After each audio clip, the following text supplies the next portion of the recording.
you're going to stop doom scrolling and start to do something more meaningful and fun. Welcome to Off Hour, where you become the joy director and start to build your joyful life. Doom scrolling is not the most annoying part. The problems it causes are: think about problems that occur in the modern life frequently. Brain rot, not living the present, toxic comparison, lack of creativity, consumerism, disconnection with the world and the people around you, and self-doubt. That is a painful list. When we doom scroll, fundamentally we are addicted to consuming content. And the content is largely about the life of people you will never meet in your life and in the places you will never be. Sometimes to the point that we feel we're not present in our own life. You start to feel life is empty because you too often virtually live in someone else's life. Someone else's life feel like a story. And ironically, your own life starts to feel like a mere physical container that you call reality. You envision your life based on the observations on others' lives.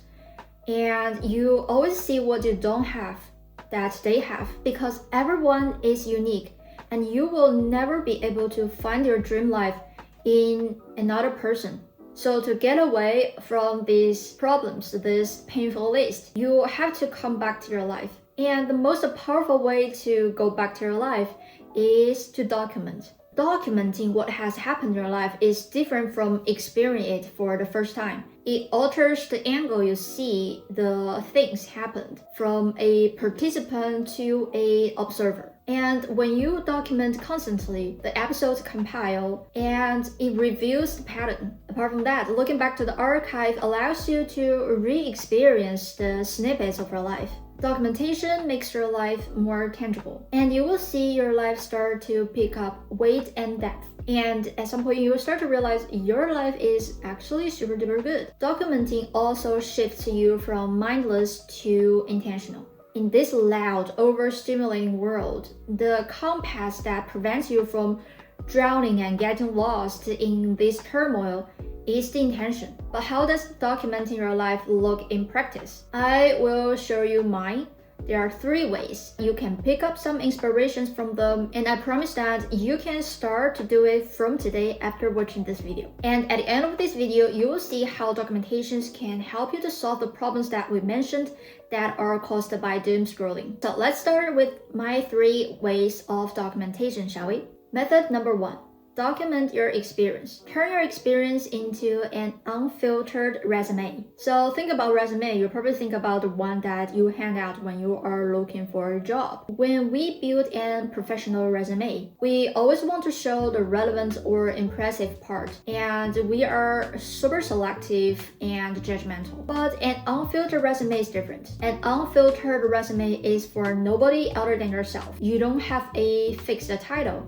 You don't have a desired role, and you're not writing for a company or a recruiter. But this is still a resume, alright? So treat it with care, because your experience worth the care. Okay, so what to write in your unfiltered resume? I think probably don't write something that is super random. For example, you just did a huge batch of laundry washing. I mean, unless that's something that you care about deeply and are proud of. I mean, no judgment here. And this reminds me of a dog LinkedIn meme. I don't know if you guys have seen it before, but I'll put it here. It's super funny. Okay, so don't write something that's too random, but write down your achievements, your progress, and your learning. Anything that you care about deeply and you are proud of, but they don't need to be huge. Here are some examples to let you guys know what I mean. I built a website reviewing every shop storefront in the town, even if no one reads it. Or I completed a 3-month ceramic class and made an entire set of tableware. Or I helped a bakery owner friend to build a cake ordering system and website. Super simple, made with Canva, but it worked. And I completed a 12-month package design course, even if I'm not going to be a designer anytime in my life. So you see, all these things, they can be big, they can be small. They are not linked to each other, but still they are the evidence to show that I worked hard in my life, I'm making progress, I'm learning new skills, and I helped people to build things. Your unfiltered resume may look incoherent, but that's fine. And that is the point. We are way more complex than one single job title can imply. We are so tightly tied to one identity. Everything outside of the identity feels irrelevant. But your hard work shouldn't be ignored simply because it's not desired by anyone else. And keeping a record of everything you do reminds you of all the skills and accomplishments you earned along the way. Trust me, you will find yourself more impressive and worthwhile than you have ever thought before. I know this because this was exactly what I felt when I started to do this unfiltered resume. I used to see all my experiences that are not directly connected to my academic background or my career trajectory as a waste of time or a decision mistake. And at the same time, frustrated about that everyone else has more experience than I do. But the fact is that I know that I am never lazy. Maybe my experiences don't show as much clarity as others, but that doesn't mean that they are less valuable. Worst case scenario, what if when you put down all your experience and realize that they don't reflect what you want? You're not happy about your experience, but that's still going to help because now you have a better idea of what you should do to change the fact. And writing the unfiltered resume can actually help you to understand who you are better. When your journey is laid in front of you, you can start to see the pattern. You can string each knot together and write a story that is uniquely you. So you're not living in someone else's highlight reel anymore. You are in your own story, and now you can cross off the not living in the present problem and the toxic comparison problem from the list. That's the whole point of what we're doing here. The second thing to document is your obsession. Turn your obsession into a thematic chronicle. By obsession, I mean your hobbies or things that you have a ridiculously strong interest in. Your obsessions are the most valuable things in your life. They are what you naturally want to spend most of your time and energy on. And they are the things that you never get bored with, even when you've done it for 100 times or 1,000 times. For most of us, we do it, and then we love it, and then we do it again. There's nothing wrong with that. I mean, having something that you are passionate about is a bliss, but documenting the affairs can bring you extra fun. There's no one single supreme format to document your obsessions. What matters the most is to make a record every time when you do it and have a dedicated space to store it. It can be a journal, a folder in your computer, a Notion database, my favorite, and it can be a social media account. There's one golden rule though, that is to choose the easiest way for you to do so that you will be willing to do it constantly. The format changes based on your obsession actually. My mom loved hiking, and during the hiking journey, she will take tons of pictures and write long essays about the journey. What she has done for decades, I think they can be turned into a travelogue. That's her hiking chronicle. For me, I used to love drawing. During my peak, I produced over 200 pictures a year, and my drawing chronicle looked like a picture album. And another thing, I love to eat. Don't laugh at me. There was a time that I had to live in a one-bed, one-room apartment for a 3-month course. I barely have any time or equipment to cook for myself, so I had to go out for food most of the time. Every time when I dine out, I would snap a picture and write a review as if I was a restaurant critic. So my foodie chronicle looks like a restaurant review collection. To be honest, it was so much fun, and even more fun when I read through the notes that I took 5 years ago. And funny thing that after the course, I got a job to write about food. And last year, I started a proper reading chronicle. It's not a elaborated reading journal or book review, but simply a record of the title, the finish time, and one-line thoughts after reading. And I'm also thinking about start a cooking chronicle, where I record the recipe I make and how the result comes out. Not like a cooking notebook, but more like a cooking diary. I actually built a recipe card generator for this and just make the things easier. Again, make the documentation process easy so you will do it constantly. I want to document my day-to-day cooking because first, I love to cook, and second, I find that sometimes I recall a dish for its taste or for the good time it brings us, but I cannot remember the details very well. It will be a shame if I cannot remember the thing I love so much, right? And this brings me to the reason why I think you should document your obsessions. It's a way to reserve all these precious moments in your life, and you will be surprised by how good the brain is at forgetting happy moments and remembering all those bad things. Keep records so you have something to look back on and refer to, something that proves happiness exists, and something that reminds you of your pure passion. Okay, now the next thing to document. This one is very powerful and straightforward in resolving the doom scrolling problem. Document your consumption.